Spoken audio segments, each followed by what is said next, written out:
Hi YouTube family, Lisa A. Romano here, the Breakthrough Life Coach, and today I want to talk about the ascension process and how we can take some really deep spiritual concepts and apply them to healing and recovery from codependency and narcissistic abuse. Right out of the box, what we need to understand is that most codependents find themselves in relationships with narcissists, and while it seems like, why would a codependent who is generally seems like such a nice person and a caretaker, why would they hook up so often with a narcissist? And there are so many reasons why. Codependency is learned in childhood. It's a learned emotional way of relating to other people that is dysfunctional and does not allow for the codependent to be able to get their needs met in a healthy way. So codependents are generally caretakers who don't know how to ask for what they need, who don't feel like they have a right to feel what they feel, who oftentimes disassociate, so they out of body. They begin to feel something and they disassociate from it. When you grow up in a house that's full of pain and there is no one there saying, how do you feel? What do you think? What do you need? How do you feel about, your brother punching you in the face? How do you feel about, listening to mommy and daddy fight all the time? How do you feel? What is your perception? That's what healthy parents do. But because, generally speaking, children from dysfunctional homes are born to people who don't see them. And so if you're born to a parent who has mental illness, the parent is like locked in their own head.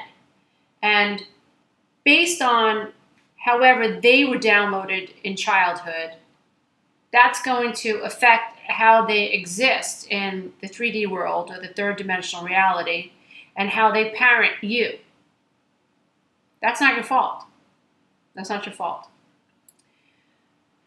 So in my opinion, I believe that every vibration that touches a developing child gets downloaded into the brain, which is the computer.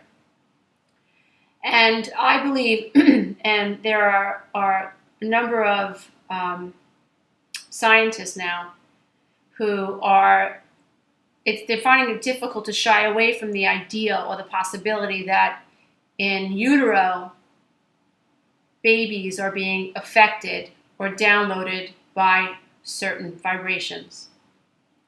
So it makes sense.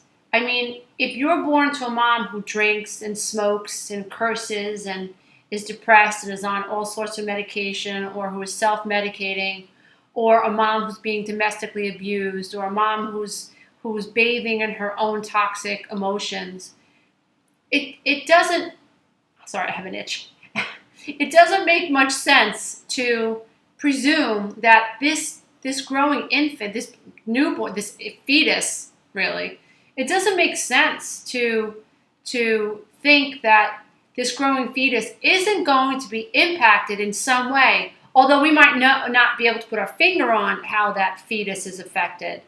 But it makes no sense to presume that what this growing fetus is experiencing vibrationally isn't going to have some type of an effect, isn't going to be part of this being's data or this being's matrix. So a matrix is basically a bunch of codes. So we are a bunch of codes. Our DNA, they're codes. So those of us who are codependent and have been, unfortunately, raised by narcissists or alcoholics or, the mentally ill or the completely dysfunctional, the angry, the aloof, the indifferent, those of us who have been raised by parents who couldn't connect to us, we have been downloaded or coded with a particular matrix. And interestingly enough, and I can say this because it's my experience as a life coach who coaches adult children who are trying to get past their past, who are realizing that they keep making the same mistakes over and over and over. They keep attracting the same people over and over and over, and they want out. They want out of this dysfunctional matrix. So I can say this with some sense of authority, that those of us who come from, and I promise you, dear ones, all over the globe. I coach people from all over the globe. Saudi Arabia, Thailand, Australia, Iceland, you name it, all over the globe. We all who have come from these types of dysfunctional homes, where we're watching domestic violence, where, our parents are making us, eat cigarettes because we smoked, or they're making us drink, bottles of vodka because they caught us, drinking their alcohol, or those of us who are being beaten by our siblings and our parents are acting like they don't know what's going on. Those of us who are being raised by moms who are addicted to their cell phones and addicted to sleeping around. And those of us who have dads who choose their wives or their girlfriends over us. I mean, there's a whole gamut of, things that could go wrong when you're a child. And innumerable ways when a parent, how a parent can send the information to a child that they're not important. Innumerable ways. And I say this with authority, that those of us from those types of homes live in a certain energy matrix. We don't love ourselves. We disassociate. We can't feel our feelings. We're robotic. We are aware that something's wrong, but we can't figure out what that thing is wrong. We feel like we're missing pieces of the puzzle. Part of the problem is, dear one, that what's wrong, you can't put your finger on because it's not part of your data. That's not your fault. So if you take nothing else from this video, take away the idea that it's not your fault that you don't know what's missing. I speak English. It's the only language I speak, right? So if someone were to walk into my office and say, Lisa, I would like you to recite this in Greek. I couldn't do it. And that's not my fault. That's not part of my data. I don't know how to speak Greek. I don't know how to translate that in Greek. I can't do that. Now, that's so easy to understand, right? And everybody watching this would probably say that, well, of course not. Lisa can't be held accountable, and shouldn't feel guilty or crazy or like something's wrong with her because she can't translate in Greek. That's not part of her data. Her parents didn't teach her Greek. Her parents aren't Greek. How could she be expected to know how to fix that problem? How she doesn't know Greek. If you take the same mindset and apply it to a child from a dysfunctional home, and say to this adult child, it's not your fault. You attracted a narcissist, and you did what you did, and you gave up your home, you gave up your soul, you gave up your bank account, you gave up your body, you let him beat you, or you let her minimize you, you just stayed, you never made the choice to leave. If I say to that adult child, that's not your fault. Boundaries aren't part of your data. It's not your fault. Your mom stayed with an abusive husband. Leaving is not part of your data. He didn't care about your feelings, or she didn't care about your feelings, and you didn't know that you had a right to feel badly about that. So you didn't connect to, wow, that hurt. That's not your fault, dear one. Being acknowledged is not part of your data. So you don't know that you're supposed to acknowledge and have the feelings of hurt register somewhere. That's not your fault. That's not your fault. So if someone walks into my office and says, I'd like you to translate this in Greek, please, I have a choice to make. If this is important to me and it's going to add to my journey and it's something I really, really, really, really want to learn how to do, I have a decision to make. I have to learn how to speak Greek. I have to learn how to read Greek. I have to start with the Greek alphabet. I have to learn how to what the letters mean and how they sound, and then I have to practice it. And then I have to take, see, spot, run. I have to do that in Greek, And I would appreciate, and anybody, any logical human being would appreciate the process that learning Greek and inputting this data would require. Dear ones, I beg of you to respect the process of healing and ascension. It's a process. Part of the process, it sucks, but a big part of the process is learning how to experience that which has been unexperienced. Let me tell you what I mean. I never shared this before, but when I was a baby, anywhere from between 15 months and probably, I'm going to say 18 months to 24 months, around there, right? Now remember, my mom was 19 when she had me. She's the adult child of an alcoholic. Her mother was a narcissist. Her father, in my opinion, was a narcissist as well. Both parents are alcoholics. My grandmother is very abrasive towards my mom. Her father is less abrasive, but my grandfather beat the crap out of my grandmother. So there you go. Her two brothers are alcoholics, gamblers, in and out of jail. So my mother, this is where she comes from. Marries my father, who is also another adult child of an alcoholic, whose mother committed suicide. Hello. I mean, it's a mess. His mom committed suicide, and my grandfather, his dad, was a sadistic narcissist. He was a little paranoid.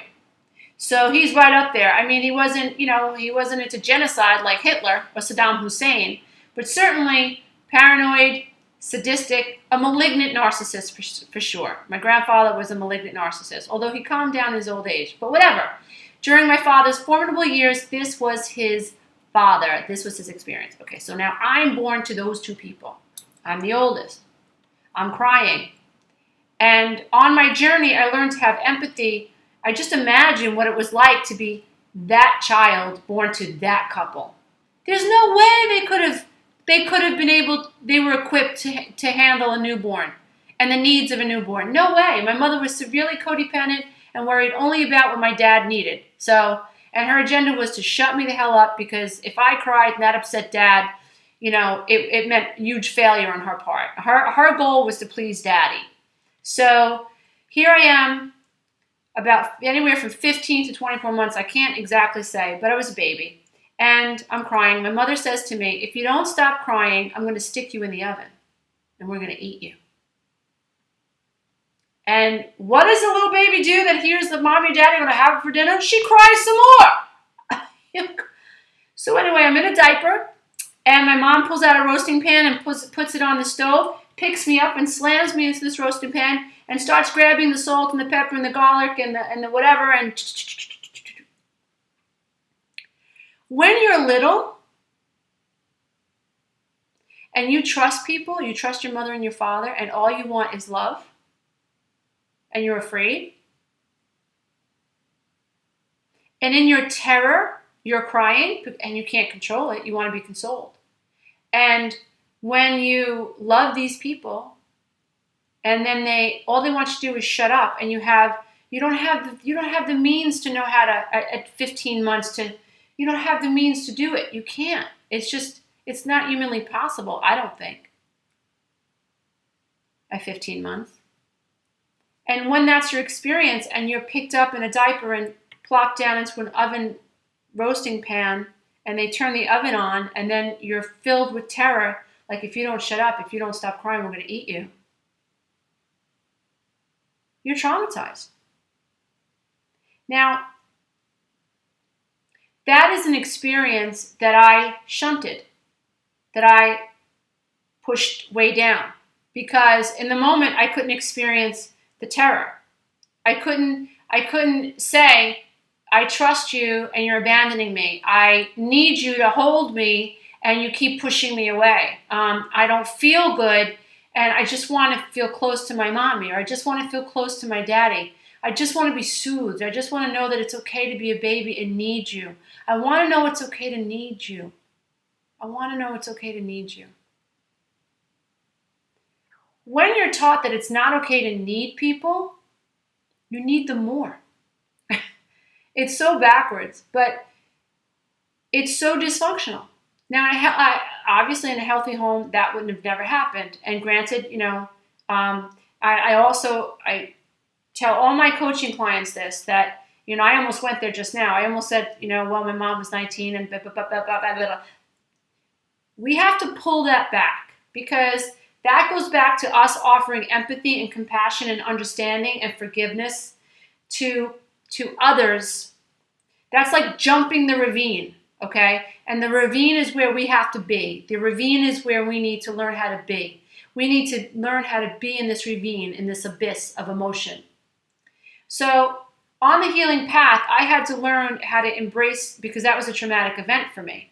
I had to learn how to imagine witnessing that scenario on a screen, and because I couldn't connect to those feelings.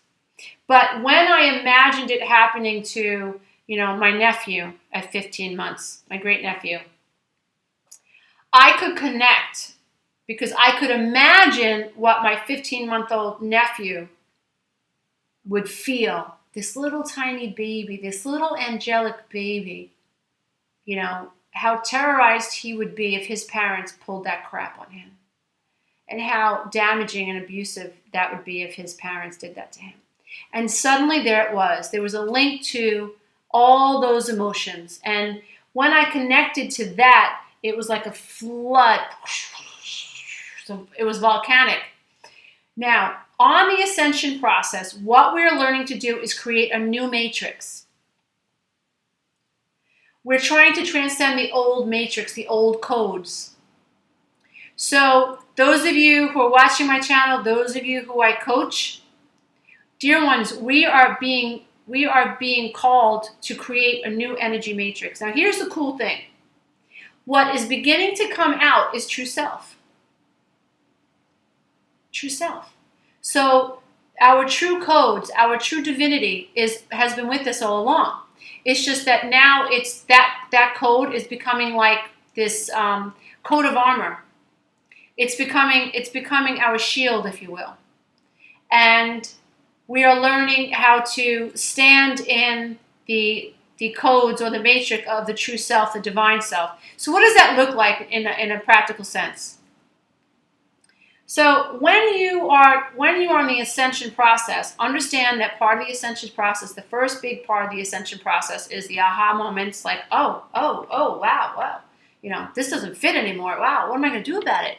And a lot of that involves, it's very cognitive. The second stage is very emotional. It is the detaching. It is the pain part. It is the purging part. It is facing our codependency. It is leaving the narcissist behind. It's leaving that matrix behind. And because the narcissist doesn't want to change. So that means that if you stay with them, you're never going to be able to really enfold or truly embrace your new matrix, which is the new codes of self. You're never going to be able to live in that new code. And that's why it's so important to start, parting ways from the people in your life that are just not going to change, that are dragging you down. You can love them from afar, but to stay with them it's going to pull you down. So as you're going through that detachment process, you feel like you're losing your other half, and you are, because that's been your partner in this dysfunctional energy matrix. These codes. You're coded one way, and your partner has almost identical codes. It's just manifesting differently. So now, when you are on the ascension journey, or you're on the ascension path, and you're transcending, what happens is you have to pull apart, and you can definitely feel this pull, this back, and this forth. I'm doing this, and I can actually feel the energy in my hands. It's absolutely incredible. So when you are detaching from your partners, which a lot of you in my community online on Google Plus, and a lot of you in in my client practice are facing leaving the narcissist behind, there's the emotional detaching that's very, very painful. So dear ones, pain is part of this process, okay? You're changing the codes. You're actually becoming a different energetic being. So pain is a part of that process. So I can't stress enough how you must learn to accept that. I mean, sit in it. That means it sounds like this. So it sounds simple. I'm going to model for you what it feels like and what it sounds like to be aware that you're detaching, and you are getting yourself is becoming manifested in the real world. So you're leaving the third dimensional reality behind, which is all this dank programming that has you robotic and living in the world and of the world, right? So remember, there are lots of matrices. There's the familial matrix, which coded you in the first place. Then they have your religion has a specific matrix of energy. Our society has a specific matrix of energy. Whatever school system that you were a part of has a certain matrix of energy. Even where you live, like New York has a specific matrix, and LA has a specific matrix, Oregon has a specific matrix, the Middle East has a specific matrix, India has a matrix.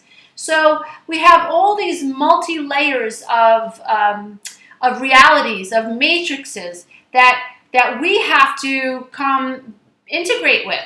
And so what we really want to do is ascend the third reality and really develop our own, come into our own matrix, have who we truly are become manifested in the real world. So let me first model what it looks and sounds like to come through the detachment process and stay on course in body. We have to learn to stay in body. No more disassociating. We have to get comfortable with feeling our pain. Now, the reason that's important is because pain is just energy. Our brain assigns it a value. It means something. So loneliness, that means bad. So then the brain goes, I don't want to be lonely. Bing, bing, bing, bing, bing. Danger, danger, lost in space. So what we have to do is we have to begin looking at assigning a different meaning to feeling. So those of you who are afraid of being alone, I want you to start playing with assigning a new meaning to being alone. Maybe, perhaps, I have to be alone. This is a good thing for me to learn how to be alone. This is essential. This is awesome that I'm at this stage of my ascension process where I'm embracing being alone. And I can play with that. And, every day that I am not in a relationship, and every day that I'm not attaching to someone, and every day that I'm not taking part in a distraction, whether it's a texting relationship or a Facebook relationship or a Tinder relationship or Match, whatever, every day that I stay away from that, I'm getting better and better. My energy stores are increasing. Every day I stay away from that, I'm getting stronger and stronger and stronger. So you see what I did? What I did was deliberately choose to assign a different meaning to being alone. Now remember, you have to respect the brain.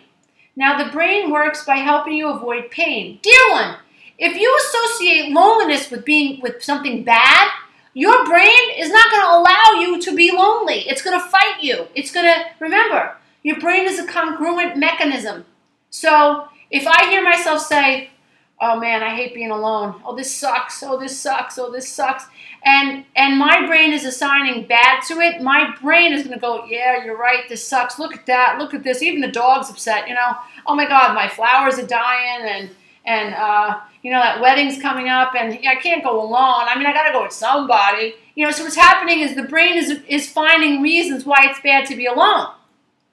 And sure enough, before you know it, I'm in my little black book, or I'm hitting somebody up on Facebook, so I'm wearing extra lip gloss to 7-Eleven, You know the games we codependents play, you know it. So what I want you to do is play with assigning a different meaning to being alone. That's going to help you tremendously. Again, like I said earlier, this is a process. Learning to be alone is part of the ascension process. When you're alone, you get to figure out what's important to you. Codependents know what's important to other people because we're hypervigilant and we're focused on other people for lots of reasons. So, and they're not always altruistic. They're not always for kind reasons. Sometimes we focus on other people because we want to meet their needs so that they owe us. You can't be mean to me. I'm nice to you. I watch your dog. You gotta be nice to me. You can't talk to me that way. I take your mother to the doctor. That's not nice. That's not right. Healthy people do things because they want to, and they don't expect other people to jump through hoops for them because they're nice to them. So if you have some of that in you, I really do encourage you to look at that and try to like burn that off. Just ascend. That's really not who you are, D1. You don't have to play those games. So now, on the ascension process, what we have to understand is that our energy matrix is changing. And just like a seed that's being pushed through the soil, there's some pain involved. I don't know if seeds feel pain, but I can't imagine cracking through, an apple seed cracking through that first outer layer of the seed being comfortable. There's a ripping process. Through the growing process, there's a ripping apart.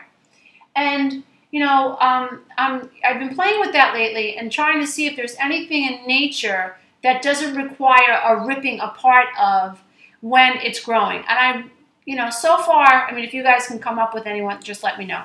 So to wrap this up, because we're going like 26 minutes already, to wrap this up, what I want you to understand is that energetically, you're shifting. You are coming through and creating a new matrix. And when you are sitting in your true matrix, which is the self, which is the code of self, right? The true self is coded. Coded with what? Divinity. Enoughness, enlightenment. When you are enlightened, you can say things like this. I am uncomfortable being around Sue. I don't know why, I just am. I feel better when I'm over there, so I'm just going to, in love and light, go stand over there. Now, when I go over there, suddenly I'm reminded of how I noticed that Sue was always gossiping about other people, and that makes me uncomfortable. And so what I'm doing is I'm honoring my vibration. I'm not saying Sue is a bitch because she's a gossiper. I'm just saying I noticed that my vibration is affected when Sue is too close to me. So I want to honor my vibration, my matrix, my cocoon of energy, and I'm going to go over there. And I'm going to pay attention to keeping my vibrational frequency high. My vibrational frequency is high. So, for me, if I'm walking through the house and my husband has the news on, and I take a glance at the news, and I scan myself and I feel my energy drop, it's my responsibility to turn my cheek, walk the other way, and keep my vibrational energy high. So, dear ones, this is really all about ascension. The healing process is about ascension. If you are on this healing path, you are on the ascension path. You are on the path towards enlightenment. Because when you're really healed, you begin to understand that it was never you, it was always your programming. And that your codependency and your insecurities are all a symptom of your programming. And then it's not your fault. And when you get to this point where you understand that, oh my God, it's my programming. I was taught to think this way. And not only that, dear one, it's very important to appreciate the fact that there's a lot of missing data as well. And that's going to be up to you to fill in the missing pieces. That's what I help my clients do. So I teach them what's wrong, what went wrong, but I also help them begin integrating and downloading new information. Because if you don't know what you don't know. It's that simple. So I beg you all to stop beating yourselves up and to start accepting exactly where you are and to begin offering in as many ways as possible self-compassion, self-love, self-understanding, and self-empathy. If you are afraid of being lonely, I get it. I've been there. I was a freaking mess. And I went through this process, so I understand how grueling it is, but I encourage you to begin shifting what you feel about loneliness, or shift, or decode or reprogram your perception of loneliness. That's going to help you tremendously, dear ones. I bow to the love and the light in you. Namaste. Bye.